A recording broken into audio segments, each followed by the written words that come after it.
Hey guys, it's Chandler, and welcome to the Healing Heroes. I promise you.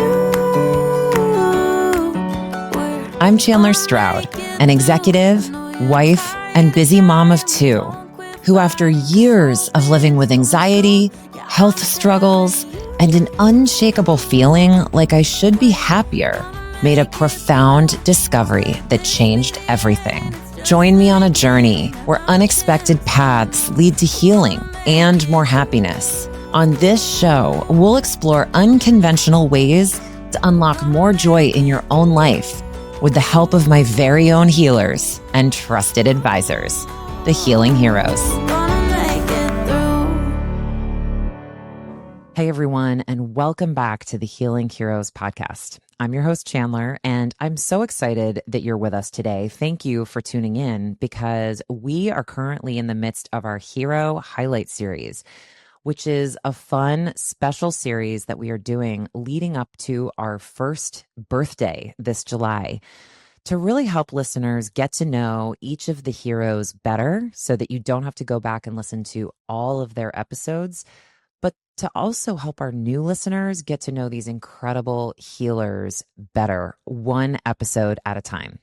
So you're about to listen to a curated episode of my favorite moments with hero and mindset coach Katie Wee. First, let me tell you a little bit more about mindset coaching and why it has been so influential in my journey to heal. So mindset coaching is really about shifting the way you think so that you can change the way you feel, live, and most importantly, show up for yourself. It's not about being positive all the time. It's about learning to recognize the thoughts that keep you stuck in anxiety, self-doubt, or burnout, and replacing them with beliefs that empower you. Katie brings warmth and wisdom and real life tools to her mindset coaching.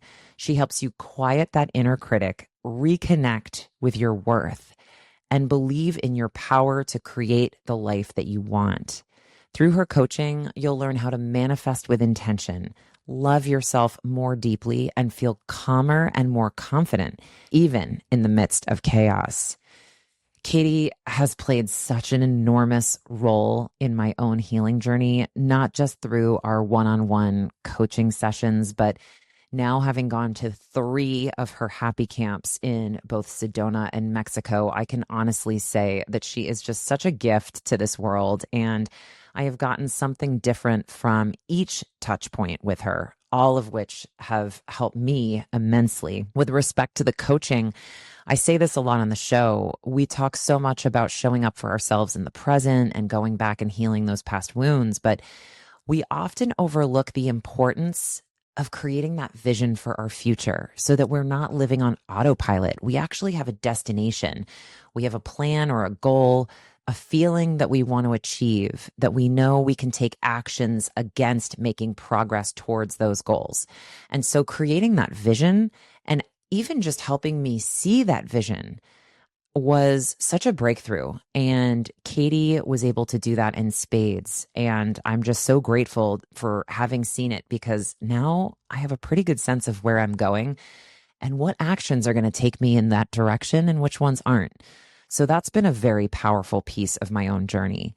And then separately at Happy Camp, I can honestly say no 2 experiences have been the same because I have been different every time I've gone. It's helped me remove blocks and experience these aha moments that have been so critical in my own healing process. To know her is truly a treat, and I'm so glad that you all now get to hear some of my favorite moments from our conversations together. And so without further ado, please help me welcome hero and mindset coach, Katie Wee. Can you share a quick overview of what mindset coaching is and why someone would reach out to you for help? Like you said in my bio, I believe we are here to be happy, to experience joy, to enjoy life. And so often our own way of thinking can keep us from feeling happy. So my job is to help my clients become aware of their subconscious belief patterns. What's running in the background? What's actually dictating their thoughts, their behaviors? What's actually creating their future?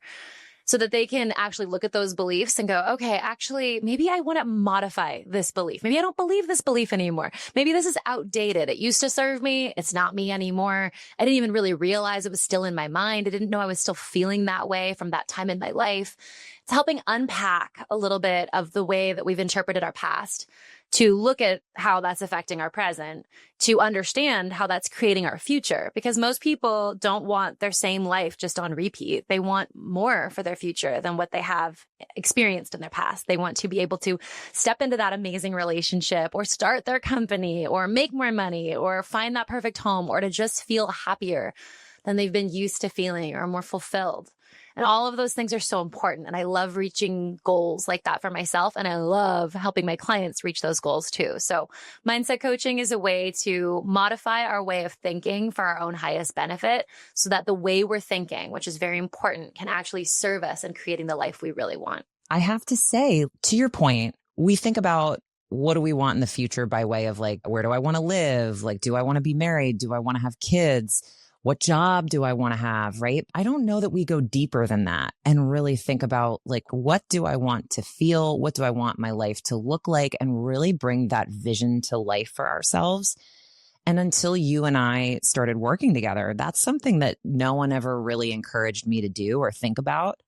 And it really was pretty transformational to start really putting together a clear visual of how I wanted to feel and what I want my life to look like. I think it's something we sometimes overlook because we're so stuck in like what happened yesterday or what's happening today or even what you need to do tomorrow. I think it's hard for people to look that far ahead. For listeners that might be a little less familiar, Katie, can you just quickly share how you define manifestation? How do you explain what that is to your clients that you're working with? Yeah, I was definitely a manifestation skeptic. So I'm coming from that perspective of like, I used to not believe in this. I used to think manifestation was BS, that it didn't work, that you had to just take like action and hard work, and you had to do all the right things and then you would get the right results. And what I've learned about manifestation is that manifestation is actually just how the future comes to be. And while it can feel like magic, and it often shows up like magic, it's truly just the art of creating the future. And no matter what, you're going to live in a future, right? And is it the future that you really want, with the results that you want, with the things that you want, with the feeling about yourself and your life that you want?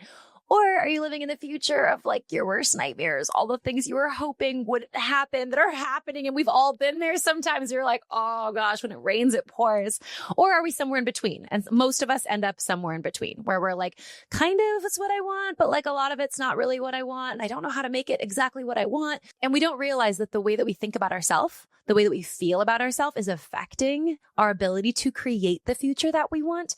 So often, this was me, we just go on doing all the right things, doing all the like, quote unquote, like next steps to create the thing you want. And then you end up with the thing you want, that relationship or that new job or more money or a better relationship with your body or a different way that your body's going to feel or look. And you're just not able to make it happen. And you're like, why is this happening? Because it's about that energetic output. So manifestation is becoming aware of your own energetic output and aligning your energy to the future that you want to create, so that you can actually start living as the version of you who's already achieved or accomplished or received that thing. And when you start living as that version of you, not just with your actions, but also with your thoughts and with your beliefs, and you start taking your actions from those places, then your life starts to magically open up and give you the things that you've been asking for. It is one of my favorite things to teach because it's so deeply empowering. It is so empowering to realize that you can create the changes that you want in your life. For someone like me, who's a little bit of a control freak, who's always wanted to control how life happens, that resonates. Yeah, right? Yes, I'm sure a lot of people listening are like, me too. I came to realize that the control that I do have over life is my own energetic frequency. That's the control that I do have. And when I'm in control of my frequency, when I'm in command of my frequency, when I can change the way that I feel and align that feeling intentionally to the future that I want to create, then I'm able to receive what I want to receive. So if you're a control freak, this is the best way to actually take responsibility for creating the future that you want. And I love that we're not putting down control freaks. No. We're like, hey, we're with you. We get you. We hear you. Like, this is what you've been missing in your life. This is the ultimate lever of control. Yes, totally. It's like for all the go-getters, for all the hustlers, for all the achievers and strivers and people, especially women who are like, you know what? I can make it happen. Yes, you can. You are right. You do not want to ignore that inner feeling of like, I can do this, but do it the easy way. Don't do it the hard way. Do it the way in alignment with the universe, not fighting against and paddling upstream. The subconscious mind doesn't really know the difference between the past and the present. So if you're feeling a feeling that feels like an old feeling, the body actually doesn't know that it's not in the past. So maybe that little feeling of feeling a little bit like, did I say something weird at a cocktail party when you're 35? It reminds you of the time that your friends dropped you, your whole friend group dropped you over some, rumor or something that happened in high school or middle school, and you had to go to school every day and eat alone, and it was traumatic and it was hard, and your body doesn't know the difference, and your palms are sweating and you're freaking out and you're in the bathroom stall, like not knowing why you're so freaked out over just, your appearance management in that moment, for lack of a better word. But your subconscious mind, which is where a lot of your behavior and your thoughts come from, over 80% of your thoughts are coming from your subconscious mind every day. It goes back to that place. So it's really in going back to those places and healing those parts of ourselves and just saying, hey, little me, I see you. I see that this is hard for you right now. That's okay. That's okay. But not being the child only, but being the adult now with the child and being able to say, like, I'm here with you.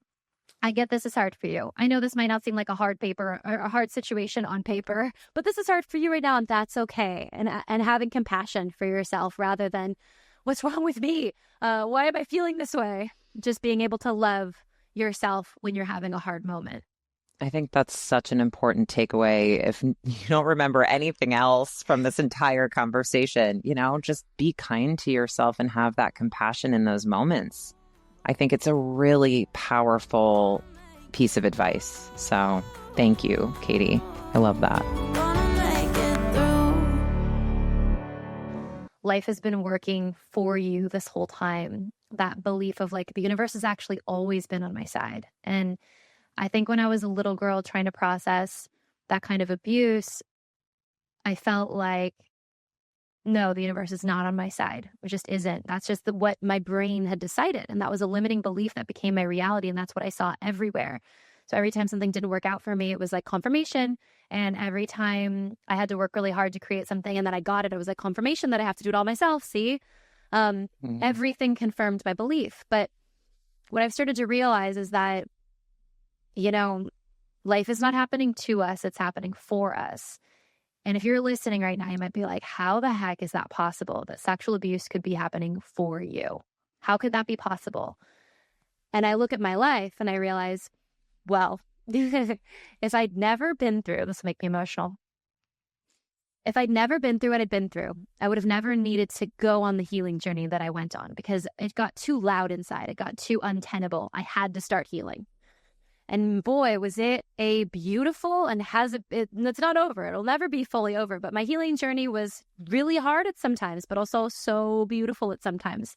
And I realized that every time I unlocked kind of a new belief shift within myself of like, oh, I'm not a bad person. Something that I also kind of took on from my abuse. Or, oh, the world is not against me. Or, oh, I deserve good things. Like every time I unlocked a new belief, my whole life got better because my whole lens shifted.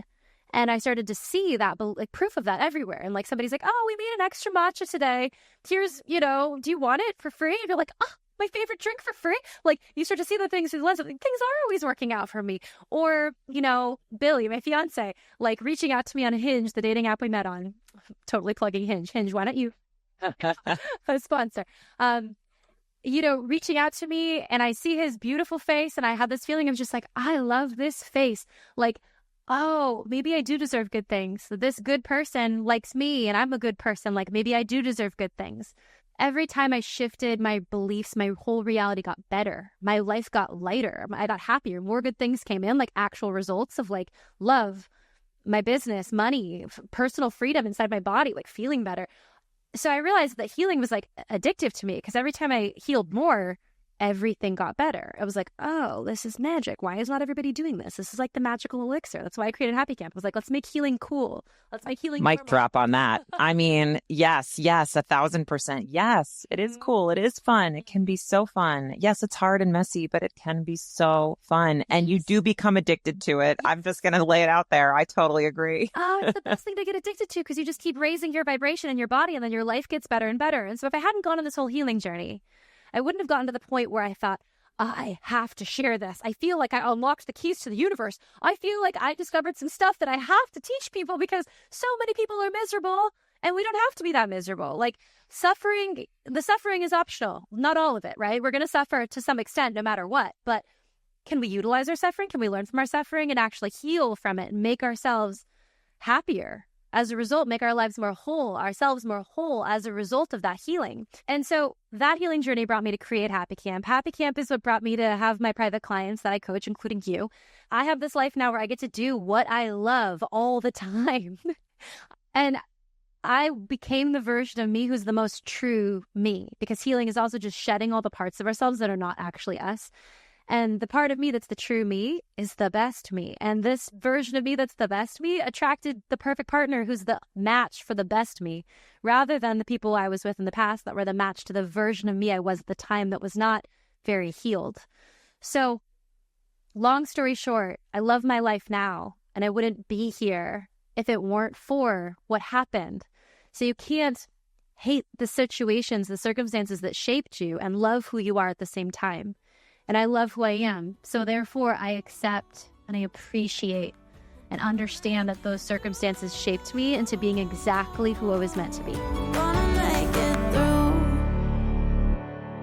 Adversity makes us who we are. It's like pressure on a diamond makes that diamond. And we all get given our adversity as our perfect experience to go through to make us exactly who we're meant to become. The past couldn't have happened any other way because it didn't. That's something that one of my coaches, Peter Crone, says. That's very helpful because you can live in this place of just wishing the past were different and thinking it should have been, or you can accept that it was the way it was and then look at how the circumstances that have happened have made you who you are. What have you gained from that? Did that experience going through a 4-year legal battle feel fun in the moment? No. Did it teach me that I am so strong and so resilient, that I am powerful and can create change in the world? Yes. Did my divorce feel good in the moment? No. Did it teach me that it's okay to care about your own needs and to put yourself first? That it's okay to honor your path and what your intuition is telling you over the promises that you made to someone else? Is that okay? And that's a big one. A lot of people out there are living in the marriage that's not the right marriage for them because they feel like they can't do that. That's not okay. Is it okay to honor your intuition and the voice of yourself that's giving you exactly the momentum that you need to go in the right direction? And when we enable ourselves to learn from those past things, and, not like I was perfect in any of those situations. What did I learn from the problems in my marriage? What did I learn from the problems in that legal battle? Where could I redirect the way that I'm thinking? How could I come to things with a different mindset? All of that learning has made me exactly who I am. I wouldn't be on this path to sharing and healing. I wouldn't be as happy as I am now if I hadn't been through the pain. So what can you alchemize? What can you transmute from something dark into something light? And in that, then your suffering is not in vain. To me, the biggest tragedy is suffering for nothing. We're all going to go through suffering. It's part of the life experience. Go through things that we don't like. But those experiences, in contrast and showing us things that we do like and that we don't like, help us refine what we want in life and help us become who we're meant to be. So really taking what we can learn from those past events. Well, how did it happen for you? In what ways did you become who you are now? The version of you that's ready to go that next level. The universe has prepared you from one level to the next, to the next, to the next. How did that prepare you for the next thing? How did that prepare you for the next thing? Understanding how to connect those dots helps us make meaning of our past and helps us stop feeling like a victim in life and start really stepping into our power as the conscious creator. How do you define self-sabotage? And what are some of the most common ways you think people engage in it?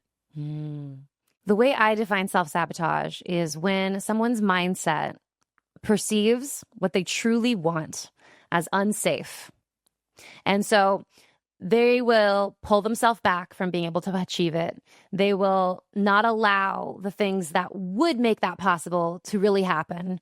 They will take the action that's most habitual, not necessarily the action that's going to get them to what they want, in order to stay feeling safe. So self-sabotage is often when the nervous system pokes its head out and goes, this isn't good for us, because the nervous system wants to stay in what it knows, in the familiar.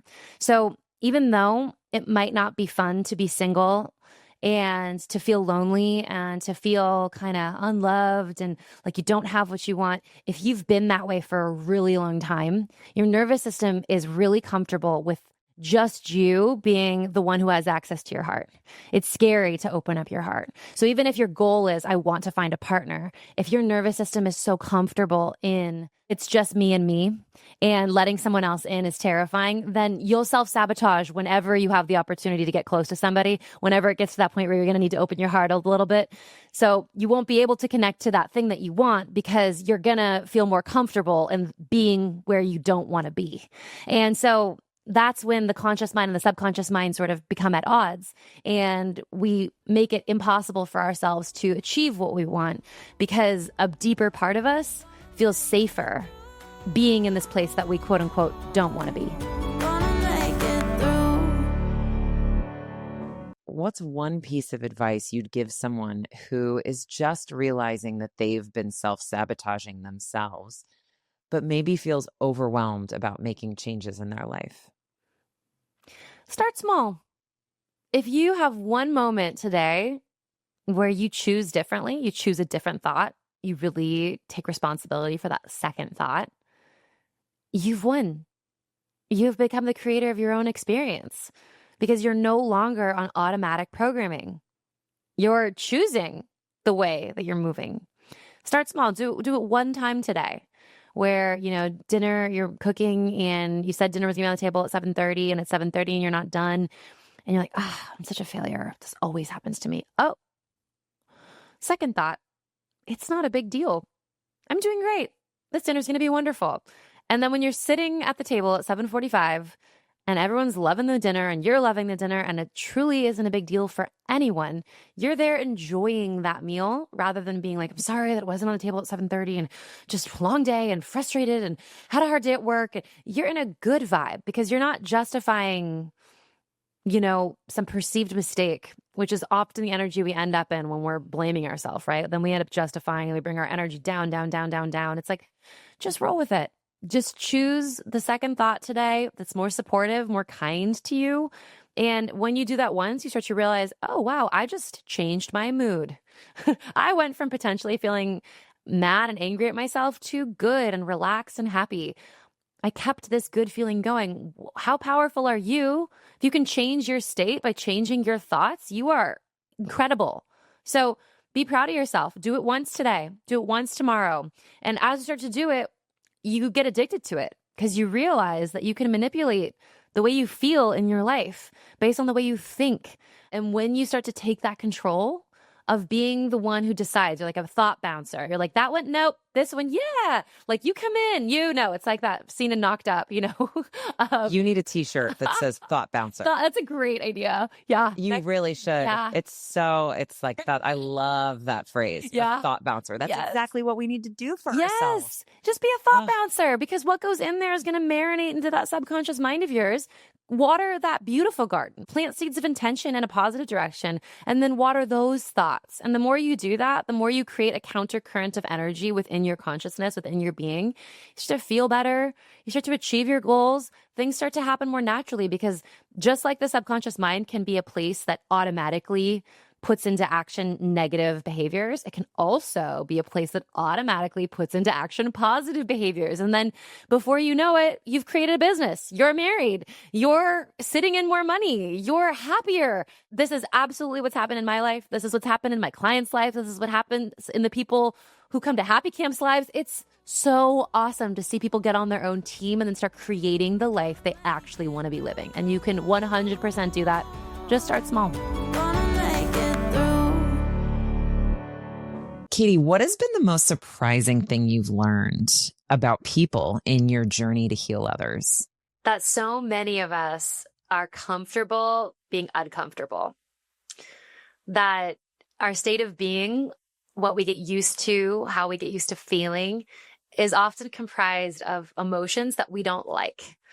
That stress, anxiety, frustration, fear, worry, irritation, those kind of lower frequency energies that are not conducive to happiness, a lot of times we get comfortable in them because we're just used to having felt like that for 10 years, 20 years, 30 years, 40 years. And it becomes kind of our baseline state. And actually becoming happier can feel a little bit scary to the nervous system, because our nervous system goes, hey, I don't have a memorized feeling for this level of happiness, this level of success. I'm not used to this. My body is not safe in that reality. Our bodies feel safe where we're used to being, which might be in, I don't have what I want. I'm not enough. I'm unhappy. I'm stressed out. And though we don't want to be there anymore, we've like set up camp. And so a lot of times when I'm helping people, it's helping them learn to move beyond their upper limit. And the upper limit problem is something that a psychologist, Gay Hendricks, has talked about in his book called The Big Leap, where that same phenomenon is discussed more extensively. We get uncomfortable going beyond our upper limit for happiness and success. And a huge part of my work is helping people push their upper limit. And what we need to do is be willing to think differently, act differently, but also soothe our nervous system along the way. We can't just be like, we're changing, let's do it. We have to also take care of ourselves. We need to have practices to make the body feel safe, to make the body feel like this is okay. We can do this. And when we bring our nervous system organically along for the ride, we allow the whole human, the scared part of us and the excited part of us, to come along and to go, hey, we can talk to that scared part like, I got you. It's going to be okay. We're going to be fine. And that's been a huge part of my healing as well, is being open to receiving new levels of well-being in my life, being able to step into that, being comfortable in that, and bringing every part along for the ride so that I can inhabit that fully without fear and anxiety. Thank you for that, Katie. I can't think of a better note to end on. I loved our conversation. As always, I'm so grateful for you and all of the time you and I have spent together, but also for today's conversation. Thank you so much for being here and sharing all of your wisdom and insights with everyone today. I know I took many new things away, and hopefully our listeners did as well. So really appreciate you. Thank you for everything. Absolutely. My pleasure. It's honestly been such a treat, Chandler, knowing you, working with you, doing this podcast. I'm just, we're on this path together, and it's beautiful to be supporting each other and to be helping others uplift their reality, because we've both experienced so much new joy and freedom and fulfillment. And I think that spreading that is, I can't think of anything better. Thank you for that.